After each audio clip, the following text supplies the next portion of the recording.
So in this example, we're dealing with a rectangular solid, and it says the length, width, and height of a rectangular solid are 4, 2.5 respectively. It says find the longest line segment.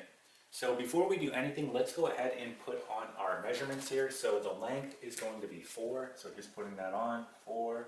Our width is going to be 2, right? And our height is going to be 1/2. All right? So we can go ahead now and put on our longest line segment, and that's going to be from this vertex up top, right in the corner, all the way on the opposite end to this vertex here, right on the bottom corner. Okay, so let's go ahead and put on that line segment. Okay, so I just went ahead and put on that line segment. You can see it in green. So again, that's going to be the longest line segment of this rectangular solid. So think about how we're going to find this. We're going to have to use Pythagorean Theorem, right?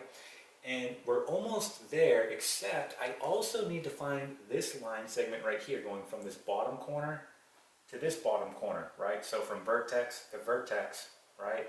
I need to find that line segment. So let's go ahead and draw that on as well, and then we'll talk about it. Okay, so I just drew on that line segment, and let's talk about how we're going to do this. So first, I want to find this line segment here. Again, mine's not drawn perfectly, right? It should be a straight line. Mine's a little bit curved. But what I'm going to do is I'm going to pull this out of this rectangular solid so you get a better view of what's going on. So I'm actually going to pull out this triangle right here that looks like this. Okay, so just let's draw it in. You have something like this where this is going to be 2, this is going to be 4, and this is what we're trying to find. We'll just call it x. Okay? So again, we're trying to find this line segment here. So we can use Pythagorean Theorem in order to do this, right? So again, just a squared plus b squared equals c squared. So in this case, it's going to be 2 squared plus 4 squared equal to x squared, which is going to be 4 plus 16 equal to x squared. 20 is equal to x squared. So in this case, x is going to be equal to the square root of 20, and we can just leave it like that for now. All right? So now we're almost there. I'm going to go ahead and pull out another triangle now. All right? So I'm going to save this. Let me just write it up here. So x is equal to the square root of 20. And what I'm going to do is pull out another triangle. So again, mine's not drawn perfectly. Again, these line segments should be perfectly straight, but again, it's just a diagram so we get a better picture of what's going on.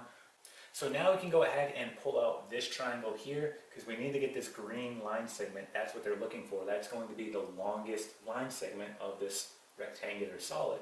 So when I pull this out, and again, in my picture, these line segments are not drawn perfectly straight, right? Again, it's just a diagram to help give us more of a visual. But when I pull it out, I can see I'm going to form a triangle that's going to look something like this, okay?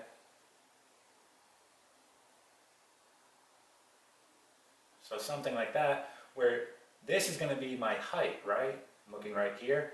So this is going to be 1/2. This right here is going to be this line segment that we just found, right? You can see it right here. Okay, so we're going to call that the square root of 20. And then again, we're trying to find this. This is going to be our longest line segment. In this case, I'll just call it A, right? So just assign it a variable. And again, we're going to use Pythagorean Theorem here in order to do this problem. So a squared plus b squared equals c squared. So just doing this out, we're going to get 1/2 squared plus square root of 20 squared equal to a squared. Again, we want to figure out what a is. That's going to be our longest line segment. So doing this, we get 1/4, or a quarter, plus 20 equal to a squared, right? So let's go ahead and combine our terms here. So we just need to get a common denominator. So let's just do this off to the side. I have 1/4 plus 20/1. Simply multiply the denominators. And then you say to yourself, what did you multiply this by in order to get 4? You multiply by 1, so 1 times 1 is 1. What did you multiply this by in order to get 4? You multiply by 4, so 4 times 20 is going to give you 80. So I have here 81/4 equal to a squared.